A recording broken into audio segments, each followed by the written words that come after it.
মালিক রে, আমি বড় পাপী, আমি বড় গুনাহগার। ও দয়ার আল্লাহ, আমি 10 বছর তোমার গোলামি করি নাই, আমি 20 বছর গোলামি করি নাই। আল্লাহ, আজকে মনিরুল ইসলাম শরীয়তপুরি আমার ভাই শোনা গেছে তোমারে বন্ধু বানাইলে ওই জান্নাত পাওয়া যাবে। মালিক রে, তুমি আমারে দাও না মাফ কইরা। যুবক রে,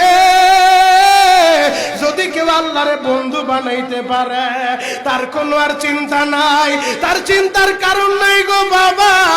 এ যুবক ভাইরা, দাড়ি পাকা বাবাজিরা, সবাই আমার দিকে একটা নজর তাকান। এই যে দেখেন আমি হাতের ভিতরে আহারে টিস্যু দিয়া কাফনের মতো একটা দৃশ্য বানায় ফেললাম। এমন একটা কাপড় আপনার শরীরে একদিন উঠে